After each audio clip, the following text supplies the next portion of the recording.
We see you. Great. And Harry, hi. Hey, how's it going, Örjan, Karen? How are you guys? Good. Cool. So where is everyone? You, Harry, are somewhere in New York, or are you? Yeah, I'm in New York. Yeah. Yeah. And you, Karen, you're in Kitchener-Waterloo, Ontario. Yeah, exactly. And I'm in Örjan, Winnipeg. you're in Winnipeg, yeah? Yeah, I'm in Winnipeg. Yeah, I don't see me move very much right now. Yeah. This would be Because the time normally, where I kind of leave, but that's not happening. So right. Normally you go to Sweden, right? yeah. At this time? Exactly. So no. Next time you go, can I come with you, Örjan? I really want to go to Sweden, man. Come along. Yeah. We'll go out to places. I know it pretty well there. So. Yeah, man. I met him there once, Harry. We had a nice. You did actually. Yeah. We had a nice day. Exactly. Yeah. Damn it. I'm so Yeah. jealous. My one time in Norway was just spellbinding, and now go to the rest of Scandinavia. Where did you go in Norway? Oslo. Okay. Yeah. I mean, Norway shouldn't say this since I'm Swedish, but Norway is more beautiful. I mean, I do subscribe to many subreddits that feature landscapes and views and whatnot of the most beautiful places in the world, and Norway is always showing up. Yeah. No, you have the coastline. Yeah. Yeah, no, and the fjords, and you can't beat that really. But Karen, that's your background also. You have Norwegian roots. So. No, it's Finnish. Finnish. Oh, I always make a mistake, and I ask you all the time. Yeah. Yeah, so I've been to Finland a lot actually, Okay. to me it just feels like when I go to Finland, and my brother had this experience too. We went, I guess it was about 3 years ago now, maybe 4 years ago now. We went together, and you walk out of the Helsinki airport, and it feels like you're in Northern Ontario.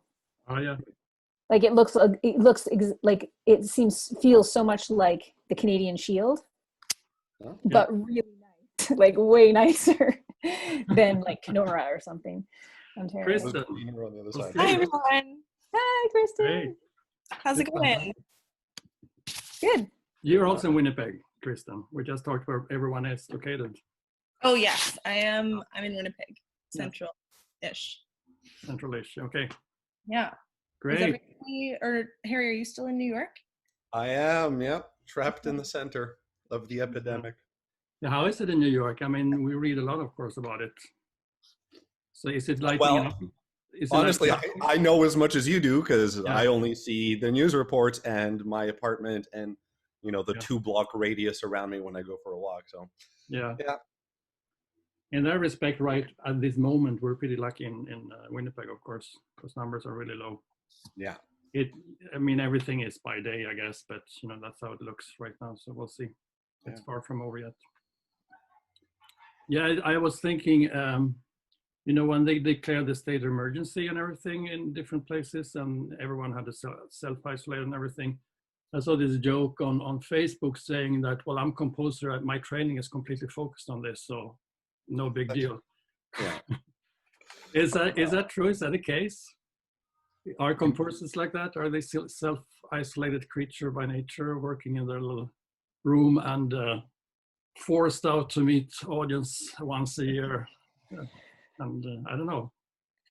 I think so. I mean, I was just thinking a year ago at this time, I had a big composition to write, and I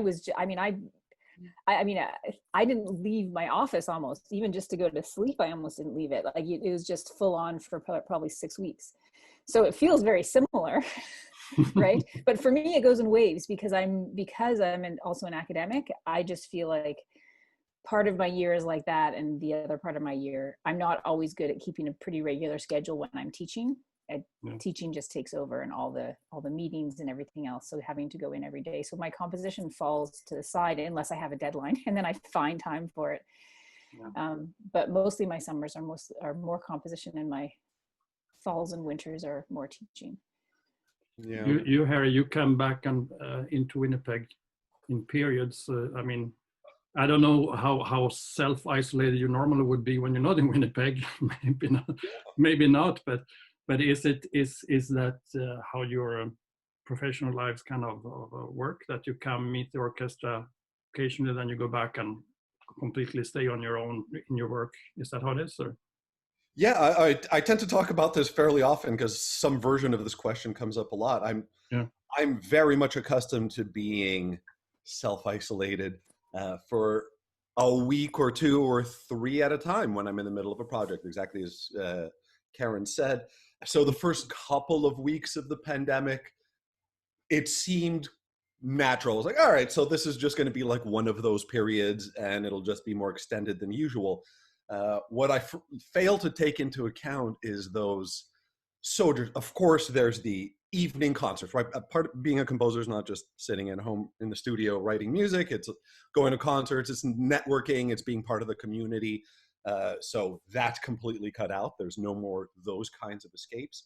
Yeah. And just as important is the breaks, even in those intense composition projects of today, I feel like I'll just take the subway downtown and go to the MoMA and check out some of the greatest contemporary art in the world, and then come back and continue working, or go for a walk in Battery Park or something. And taking the possibility even of those kinds of things away makes a huge difference. Yeah, it really is kind of devastating in its way, considering how much already we're isolated. Kristen, how are you affected? You It's coming and going in waves for sure. For the most part, I feel like it's been really good. I've just been away from certain environments like the service industry that force me to interact constantly. So just like getting that break has been really nice. But yeah, I'm starting to feel like I need a change right now. Yeah. Yeah, I think like you guys are saying, it's different when the will aspect of it, like I'm choosing to isolate or I actually just have to be here. And yeah, it's just day by day. Yeah. And Yeah. we all go through phases, I think, in our work. I mean, I can relate to what all of you say. So me, I'm sure you have similar things. I was cut to kind of, for me, important premieres in Montreal, and there's no way those are going to happen within the next 6 months, probably, you know. And you, Harry, working with the orchestra here, orchestra is of course very heavily hit because getting 1,000 people into a room, it's not on the horizon right now. Yeah, exactly right. Yeah, particularly being operating in those larger genres where, you know, Winnipeg Symphony has a 2,300 seat hall. Yeah. So that's good in a certain way, in the sense that when we start doing concerts again and social distancing measures are required for any kind of public gatherings, we have the space to spread people out. But certainly for large organizations that rely on large numbers to thrive and to survive, this is going to be a really challenging period, as we've seen from some orchestras that have already announced that they're canceled next season. Yeah, like in BC. So I talk to my performer colleagues quite regularly, and of course they are very directly financially cut from opportunities to make money, because especially freelance musicians are really hard hit in many countries. I mean, I hear from people all over the place, and some places they get some type of financial compensation, and some they don't, because they're not part of the you know, the plan really. So that's pretty brutal. But I feel somehow that a lot of music people who are dealing with music they struggle with preserving the culture, while composers actually have the opportunity to redefine culture, what it is, because we're actually creating it. So I'm wondering if that's true, if actually, if this would be the new norm, let's say we would live like this for 5 years now, we would have to adapt. You can't play Mozart symphonies anymore, but you can still redefine what music could be within the society that actually transform, because there is a transformation. I believe there will be, people forget pretty soon now. People forget fast once things get normal, but probably at least in a somehow short term, a couple of years, there will be effects on this somehow, and how people think about culture. How do you see your role, Kristen? You're closest to graduate, having been graduated from school and being through the process of you know, questioning why and how to compose music on a more direct level, because you get that question thrown at you weekly at school. How do you see that?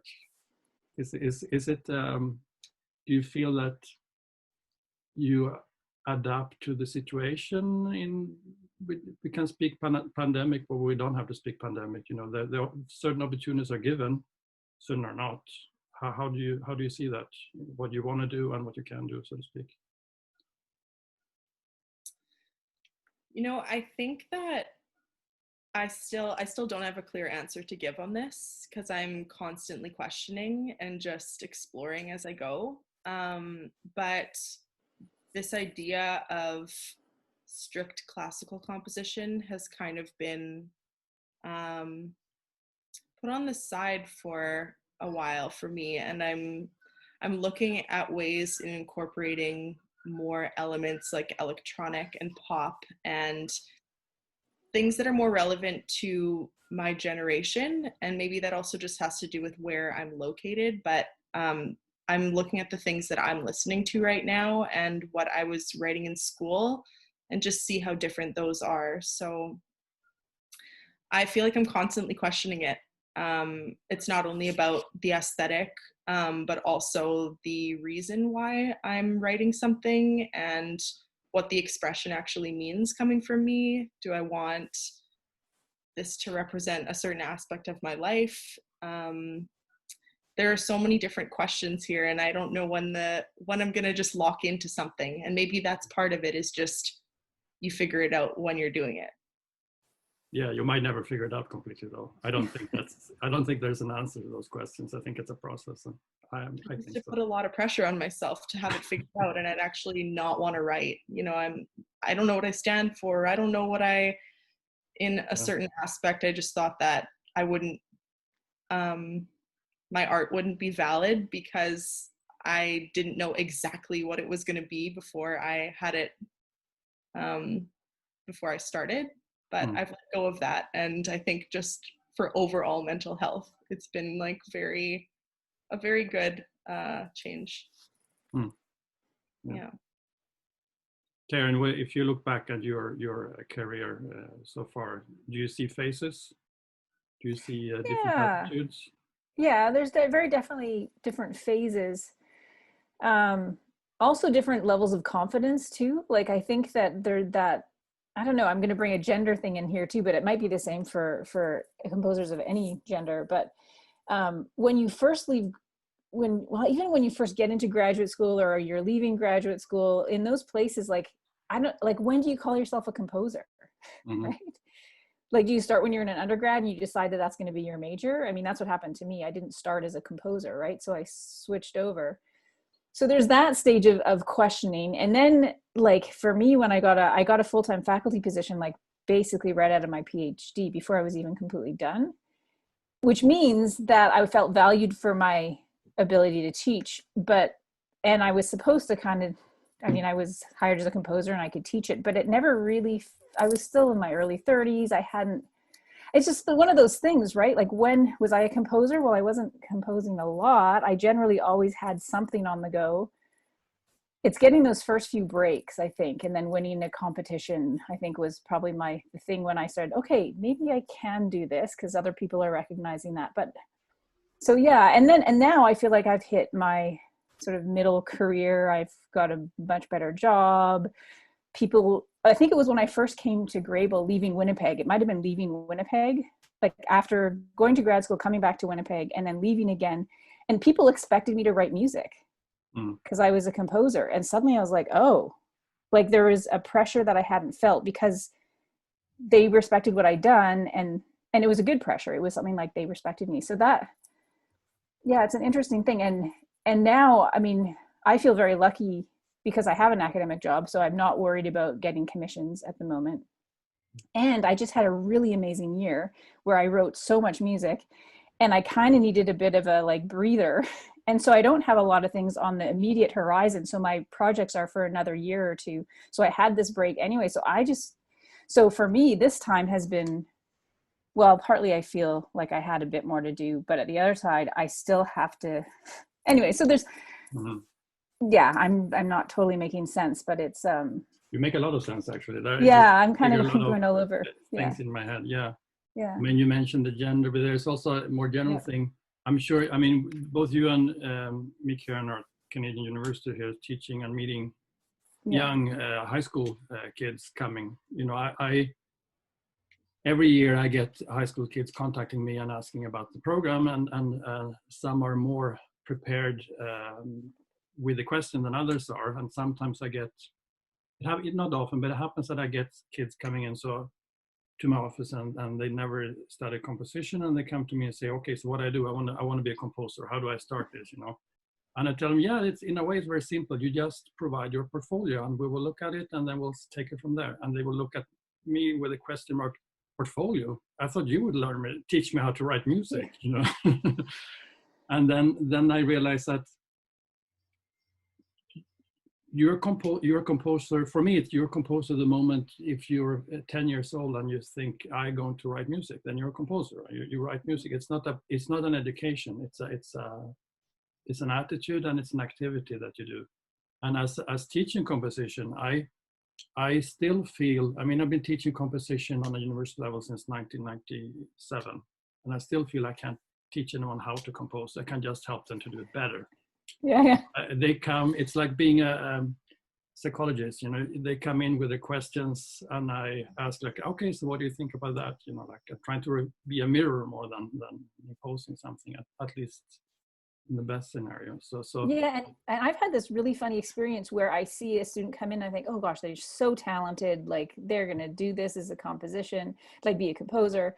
And then I have another student come in, I'm like, oh my gosh, like they know, like how am I gonna get them to do anything? And then what happens is they switch. So the one who had so much promise and all this and who I thought was gonna be amazing just doesn't ever put the work in. Yeah, no, I see. And then the other one works really hard and blows my mind. Mm-hmm. So I find too, my gut, normally I feel like my gut is pretty good, but I have been humbled by that a number of times and have just learned to be a bit more open and just say, okay, if you want to come learn, let's come meet with me and let's. No, I agree. It's a complex thing. It's talent is not everything. You have to have the energy also, because it's a lot of energy. I don't know if you, Harry, do you agree? There's a lot of energy going into composition. It's not like a, you know, laid back kind of comfortable work. I mean, there are stories about composers. Beethoven is a classic example, someone who thought composition was very, very painful, but still he spent his life doing it, you know. So you can ask, why did he do that when he struggled and it was really like a big burden on him, you know? So why was it so important that he still did it, you know? Certainly, like, no question that having the drive, that it is something that happens, that comes out of you anyway, and needs whatever training and guidance to help kind of funnel that energy. But that drive needs to be there in order to compose in the first place, in order to get to the place where a teacher can be in some way helpful. A therapist, as you said, which is very much the most appropriate analogy I could think of for what composition studies amounts to, but also to survive the incredible energy and emotional drain that absolutely is as a career. You know, setting aside the teaching side of things, I know from both of you that teaching is an energizing kind of job. No, maybe not. Well, no, it is. I mean, I got the sense from that working with you, Karen, at the Composers Institute. For me, it's the day, you know, when I'm done with a long teaching day, I feel invigorated. I get up, all right, cool, what's next? And I'm ready to do my own work afterwards. But pulling the 12 to 16 hour composing days for weeks on end while working on big projects, by the end of it, I schedule depression periods in between my commissions, because I need it. I need to shut off for a week or two, a month even, and wallow and, you know, play video games and watch Netflix or whatever and forget that composing happens. You know? Well, it's for me, it's that, like, that insecurity, like you have to get it in, and you get it in by the deadline, and then you rethink. Then I'm in this time of like rethinking everything. What, like, maybe I should have, and I have to, like you say, like I have to like just do something completely different, so I can't overthink it. So yeah, I don't have that version of it. Like, for me, once the piece is sent, Deadline hit. I forget it exists until it's time to like study the piece again to prepare for rehearsals or Oh, whatever. interesting. It's That's like it never interesting. happened. Whatever. We had Yeah. this process. I feel with actually, I think it's a very common process for myself that I write a piece, I'm happy with it. I go to the premiere, I get depressed by it, Yeah, right. and then takes a year, and then I'm kind of distant to it enough to kind of actually listen to what it is. Because at the premiere, I don't know what it is. Like I'm too kind of staring at my own face, and I have no idea what I'm seeing at one point. And then it takes time, and at one point you find the distance to kind of see it for what it is. I think do you feel it also? Oh yeah. I wasn't even expecting such long periods of time after a performance of, I don't know what to call it. I was going to say like a grieving period, but that's not it. It's like how would you describe it? That, yeah. Grieving period? Yeah, sure. Why not? Yeah. And certain performances where it was like, what have I done? What did I do? What have I done? And I just, all these like red like alarms are going off in your head. And anyways, there was a certain performance that I can think of that it took close to 6 months for me to feel like I could just go back into the world and not get hit by anxiety because of this cloud from a performance. And I think maybe that also just comes with maturity. This was, I don't know, but I think that it's easier to let go of the pieces, and that's like part of the process of it for me, is just what I did is what I did, and I can't go back and change it, and I just need to move on, and there's always going to be another opportunity. Mm-hmm. Yeah. And it's all learning, Yeah, and I think there's an aspect of like when there's thank goodness for deadlines, because I don't know how much I would get done without the deadlines, number one, but number two, there's a time or a point where I just have to let it go. Like I could keep working on it and keep working on it and keep working on it.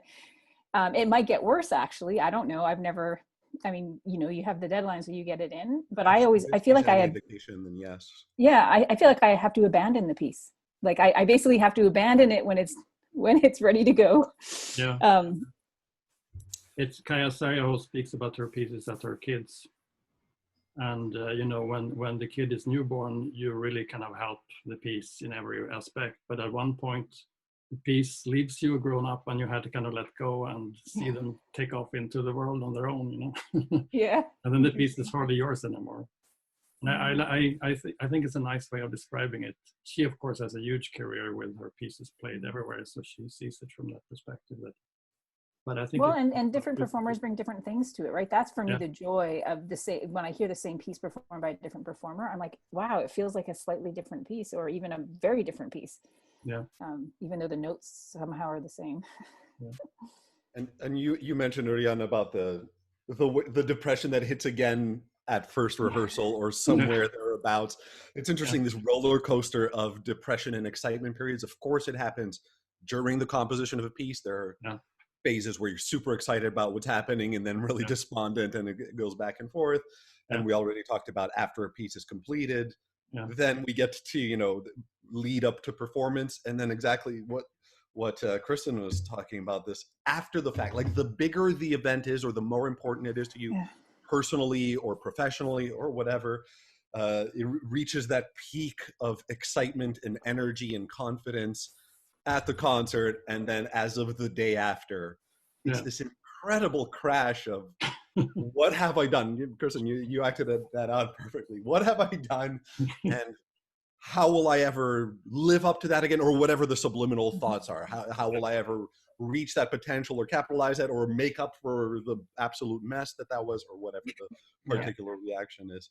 How do you guys deal with this stuff? Well, I mean, the creative process is interesting because it's being truly creative is really, really demanding, I think. People use the word creativity in many contexts, and I think it's overused. I think, for example, I see the difference sometimes I use the term engineering in composition, which is the aspects which is where you don't want to put down engineering in a way, but it's a situation where you're not that creative. You do certain things to make them work. You don't invent the wheel, but you use the wheel, so to speak. But then being creative is actually inventing the wheel or inventing an alternative to the wheel, so to speak. And I think that's the exhausting part. And I think that's where it comes from, the draining aspect of the whole thing. Yeah, and I think you end up going in, I mean, whether it's for a performance or a composition lesson. I just remember my first composition lesson, I walked in, I felt naked. Like there's this, and I think when you get to a state, when you bring something to the stage and the first time I hear something performed, again, I recognize those same feelings from that first composition lesson I had. Yeah. And it's learning to manage that and say, no, you're okay. Like try to listen to it. But I still have a hard time with those first. But then there's the euphoria, like you were talking about, Harry and others, like there's this euphoria at the time. And I have consciously in my head said, remember this, because this is why you do this. Yeah. So that for those times when I'm feeling like completely, and I feel like that's what's helped me to say, you're doing those horrible times, you're getting through because of those one or two amazing times. And the time and the moment, it's always worth it. Yeah. Like it's always worth it. And I think that's why I can sustain it somehow. You bring up something that I'm really interested in hearing more about, that feeling of exposure, of nakedness in that first composition lesson. What does that mean? In what sense? And how long did it ever go away? And from you guys too. Did you have that feeling, Kristen, when you started composition? I mean, I followed since you were at U of M during your studies when I was working there. So I followed you from the beginning. And I think you went through phases as a student also, how you felt about composing. Am I right? Or? Oh, for sure. Yeah. I feel like I can remember it so vividly starting composition. I came in, to be quite honest, with a really bad attitude. I thought I know so much. At the same time, I thought that I was going to be taught how to compose. So I just had a really hard time at the beginning. I think I wasn't as receptive as I've learned to be, which I'm glad that it's changed. But I think that at the beginning, I was just so wrapped up in learning in a different way than I actually did. That's how I struggled. But I don't know if I know about that feeling of being exposed, maybe until later on in my practice. And what that makes me think of is just constantly being reminded that I, quote, know nothing, but it's exciting in that way. And I think that's really been helping me with the feeling we're talking about of what happens when the performance is over and we have this grievance period. I need to remind myself, hey, it just means that there's more to learn, there's more to do, and it doesn't come instantly, of course, but just this reminder that there's always so much to learn, and that helps me a lot. Think about learning things in general. Actually, it's interesting the way things in general are taught. You know, we learn how things work, and that's the end of it. While here when we speak about learning composition, you actually learn nothing more than using your own capacity in a way. You know, maybe that's a better approach to teaching in general for whatever you learn, if it's math or if it's English or whatever. Maybe that would be a more useful way of learning. I don't know. I haven't thought this through well enough to write a paper about it, but you know. What do you think? Well, I think you're constantly learning as a composer, and I think I had to learn that. I mean, when you're a professional and your pieces are getting done regularly, I don't go into a performance ever now thinking it's going to be perfect. Actually, I think I learned that from being a performer, from being a cellist, and stories that I heard in my undergrad about how, you know, you're always going for that perfect performance. And if it ever happens, you're going to have to put your instrument down and never play again, because it will never happen again. But you're always aiming for it, right? And I think that's helped me a lot in composition. Like I go in and I say, yeah, this isn't perfect. Some are better, some are worse. I have an easier time to have that attitude than when it's not a premiere, I have to admit. Yeah, I want to hear my piece played well, and once that happened, I have no problem with having, you know, other type of performances where the performer might not be at the completely the same level as the other one, but you know, it's because I do believe that music is an activity. I think it's not just passive, you know. Yeah. Music has to be alive, it has to be performed, it has to be changed with the performers, you know.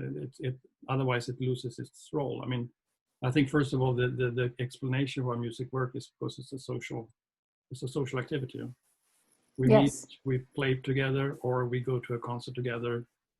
And it's interesting in the time of well, it started with the Sony Walkman and all these type of MP3 players. All of a sudden it's a solitary experience. You listen to music alone, you know? And of course, music, the meaning of music must have changed quite a lot with that. And I always think about my grandmother. She was born in the 1880s. And one of her most important things when I was a kid was that we have to play together. You know, she played the piano. When she was small, of course, the only way they could listen to music was to bring out the piano and play. They had no recorder or anything. They couldn't stick on any recording of music and listen to it. So they didn't even have radio when she was really small, probably. So the activity of playing was so much more important for them, and all her music scores, which are not so interesting always, but there always is arrangement of symphonies and famous tunes for piano and voice typically, or piano and violin, you know. So that was important to her last day in life, you know, that type of thing. So I find the role of music has probably changed more than people realize, and it's still changing, of course. And maybe the pandemic situation is part of that process. I don't know, because now we're all on separate places. I mean, if the pandemic wouldn't be here, we would probably have this conversation in the same room. Yeah. So, but if we had the conversation at all, though, I mean, that's the thing. Would we have had this conversation necessarily probably like not this? like this, at least. Yeah, that's true. That's true. But maybe I mean, this is the success of Zoom. I just saw in the newspaper the other day that Zoom is actually, the company Zoom is more financially successful than all the 7 largest airline companies together. So that's a lot of money into this company we're now using actually for this recording. Wow. Crazy. For better or for worse. But it's a new way of communicating. It's something that probably, I would be surprised if this doesn't have an impact on music.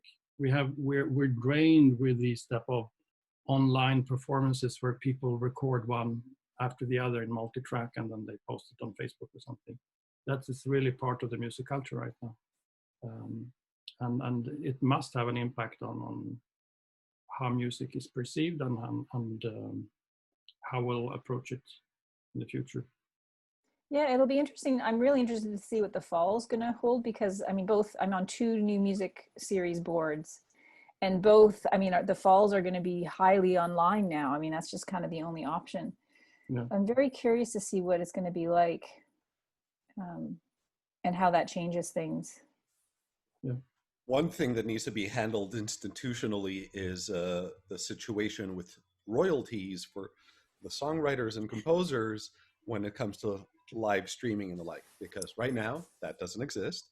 No. And of course, if this is the only way that live music is transmitted, yeah, and the composers are literally the only people not making any money off of it, this becomes, you know, the performers can solicit tips or whatever system is being used for the live streams and the like, but the composers seem to be left out entirely. That's a huge topic, of course. Organizations, PROs like SOCAN, ASCAP, and BMI are, of course, working on that, but it's always swimming upstream, especially when you have massive conglomerates like Facebook and Spotify lobbying against any kind of remuneration that takes money out of their own coffers. It's tricky. I find that the copyright system more or less collapsed when Spotify was introduced. You know, I know one of my composition teachers back in Sweden, Donna Birch, he told me that one of his main income was copyright money from you know, equivalent to SOCAN here. And that when all this online streaming was possible already in the 90s, the system collapsed, and all of a sudden he saw his income shrink to 10% of the original. You know, so, and now it's definitely going even worse. I mean, seeing your how much you make from an online track that's been streamed is Right.